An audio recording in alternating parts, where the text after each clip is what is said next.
Hey gamers, Ethan Cito here on the Total War Age of Blood server.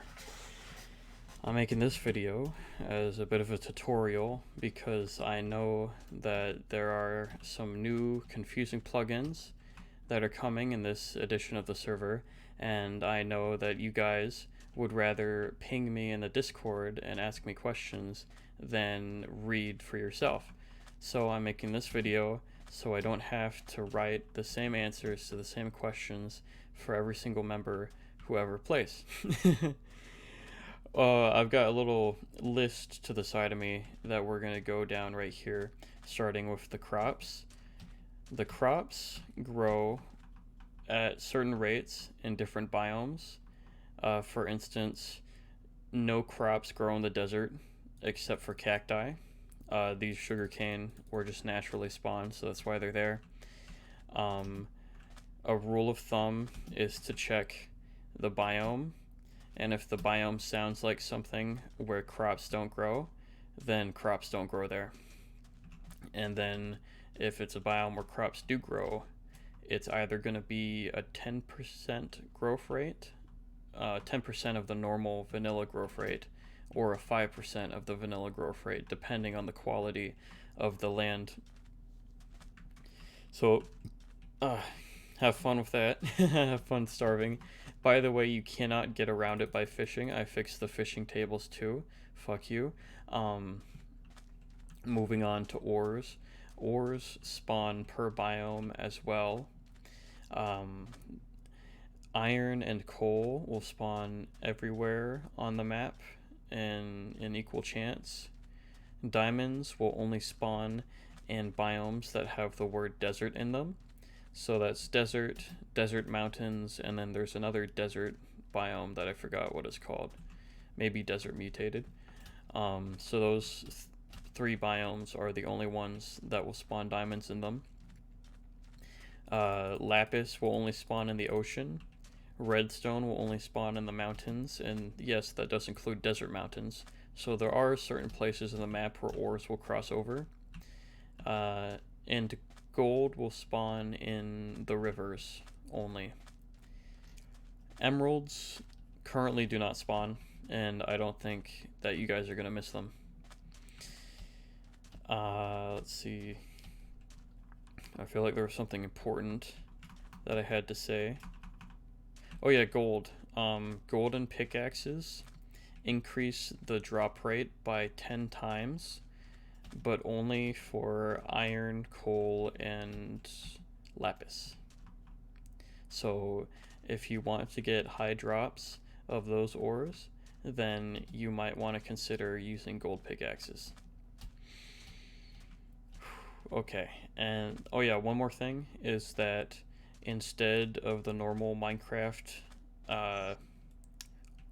is there somebody in the Discord channel?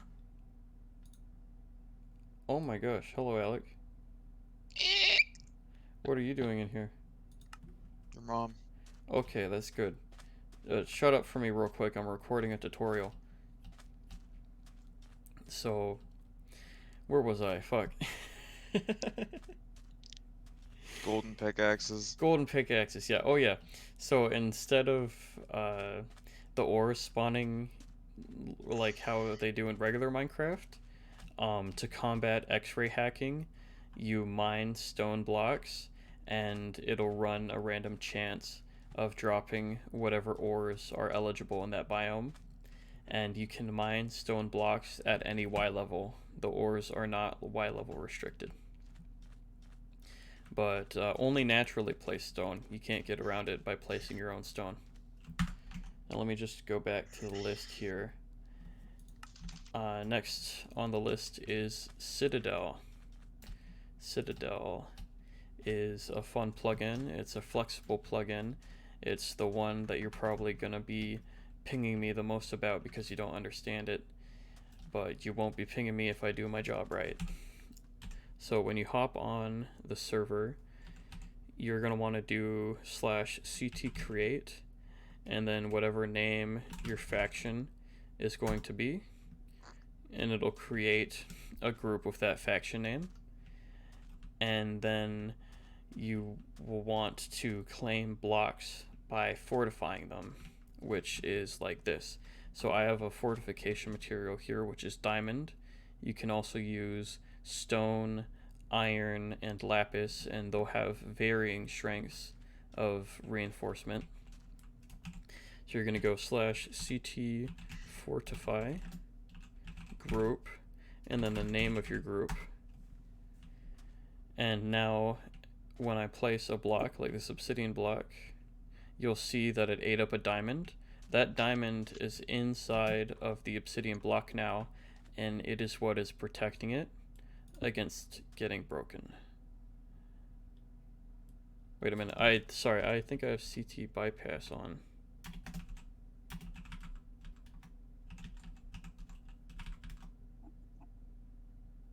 Yes, I do. Okay. So that's not normally what happens. That's only when you have the the bypass mode. When you don't have the bypass mode on, it comes back whenever you hit it. And basically, you have to break the block until the number of reinforcements runs out, and then finally it will be destroyed. It's around 1600 1800 for diamond, I believe. So it's pretty good, especially if you're comboing it with obsidian. For stone, it's a lot lower. It's like 50 block breaks. So if basically you'll have to decide which buildings are worth reinforcing with expensive materials. Also, if you don't place anything for a certain time period, the fortification mode will turn off. So you just type in the command again to... Oh yeah, you have to be holding the material in your hand. Right there, I was holding the obsidian, and that's why it got mad at me. But if we go back here, there we go. Fortify with diamond. Bam. And then one thing in the Townie plugin is private property, and personally I've had trouble getting it to work because of how you have to claim it in chunks and you have to city plan it out beforehand, and I'm more of a Houston guy with no zoning laws, so this plugin really works out for me, because if you want to make something that nobody else can get into, you just do /CT fortify, and you already spawn on the server with your own personal group, and then whatever you place won't be able to be broken by anybody, not even the members of the groups that you own or live in. They won't be able to bypass it with CT bypass. By the way, CT bypass is how you break your own reinforcements if you want to get them back, like if you misplaced a block or you think it's just time to move, and it'll actually give you the resources back that you put into it, which is nice. Yeah, I think I just nailed all of the major Citadel things that you'll need to get started. You can be a member of multiple groups, which is a reason why this plugin is so flexible, is because it allows people to be members of multiple nations if they want. Or, for instance, you could have a banking system where somebody controls a bank, and each of the vaults in that bank is basically claimed by the person who owns the vault, and they can do stuff like that. So I think it's a really interesting plugin, and it's going to give a lot more options to the players. Moving on, we're going to move past this part right here to Movecraft. We have the craft files from the older Total War with the air skiffs and the siege towers and whatnot, the stuff that Almond configured, and we basically didn't touch this, so if you're already familiar with how it works, then you're good. Right here, this is mostly in the tutorial, so I can explain the relationship between Citadel and CT reinforce. If blocks have already been placed down, you can do /CT reinforce and hit the blocks in order to reinforce them. So I'm just going to do that because I know something people are going to be curious about is whether or not they can reinforce their Movecraft ships and protect them, because Movecraft ships move, and claims tend to be stationary. And in this case, I don't have enough redstone block. Okay, let's try to do that without blowing it up.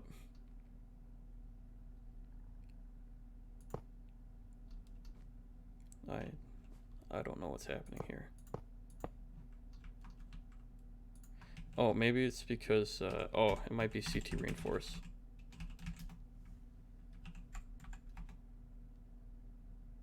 There we go.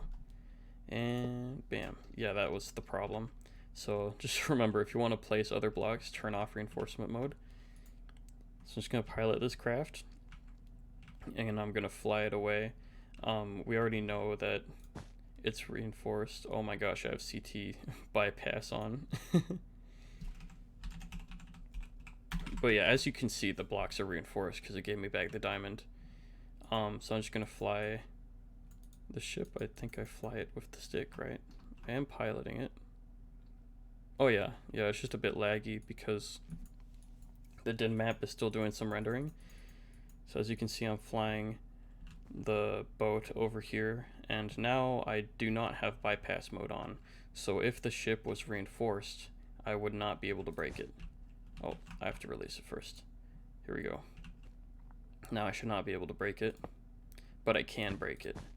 And why is that? It's because the blocks, when Citadel reinforces a block, it actually uses the coordinates of the block to track where it is.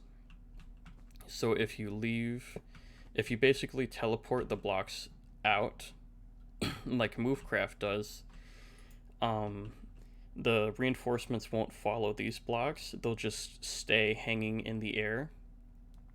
So over there, you can't see it, but there are a bunch of reinforced air blocks that are basically doing nothing.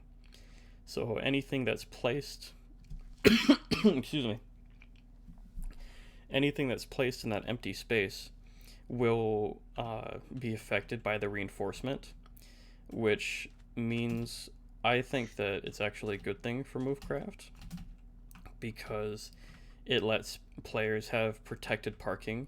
Because if I move the ship right back to where it was, then it's reinforced again now, if it's in the right spot. I'm not entirely sure how far I went, but if it's in the right spot, it's reinforced again because we're back in the space that got reinforced. So yeah, basically if you reinforce a Movecraft vehicle and you park it anywhere that isn't exactly where you reinforced it, then it's going to be vulnerable. But if you make a parking lot, basically, then you can have your Movecraft things be protected when you're not using them. Next on the list is the chest shop. Release, okay. This server's economy is going to be, hopefully, a lot through the players, and one of the ways to do that is to make a chest shop. So what you do is you make a chest, you put it on the ground, you slap a sign on it, you type in your username, you type in the quantity that you're going to sell, you type in B is for buy. So if you type in that, then that means that players can buy one quantity of whatever we're selling for $100. And then also you can put a colon here and sell for 100 if you also want to buy it, or obviously sell for 50 so you can make a profit. And then we're gonna have it be diamond. And now we have a chest shop. So if I go to survival, I can, it's my shop, but normally you would right click to buy. Oh, also there's nothing in the shop. Obviously, if you're selling things, you have to put your resources in the shop. So you right click it and it'll withdraw the money from your bank account. And if you left click it'll take away your item and it'll give you the money, and it'll withdraw from the account of whoever made the chest shop.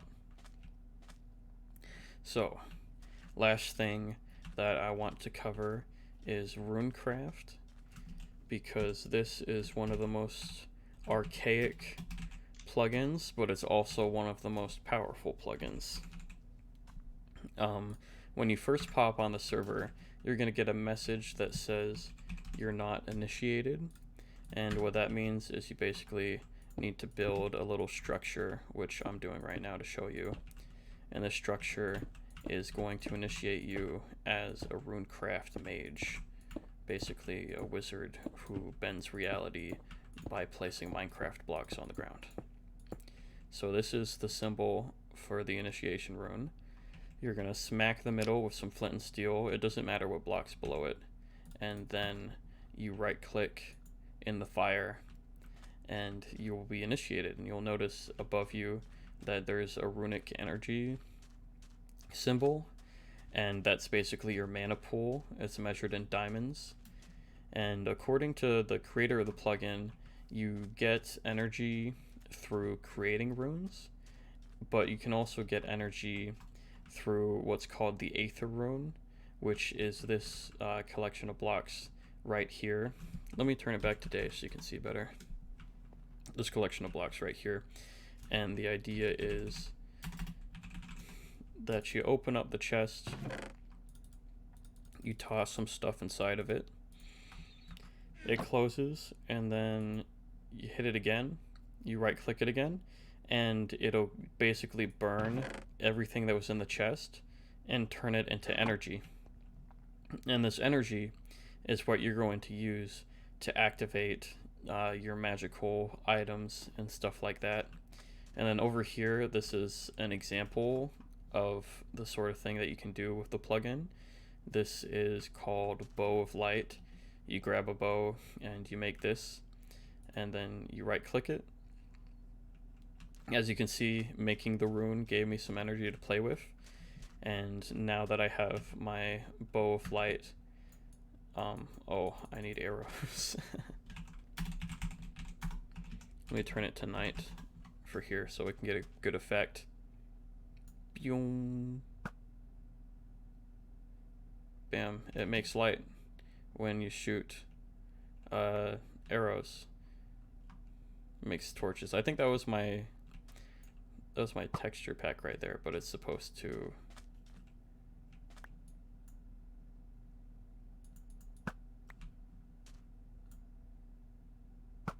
there we go.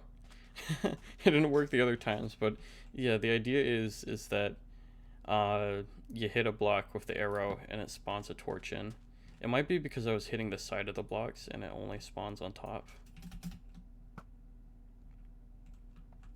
And if you're wondering about why the server seems a bit laggy, that's because the din map is doing a lot of rendering right now. Before I release the server, I'm gonna stop the rendering, and that will save the server a lot of resources, which you will be able to use up by doing the crazy nonsense that happens on Total War servers. Anyway, thank you for checking out the tutorial.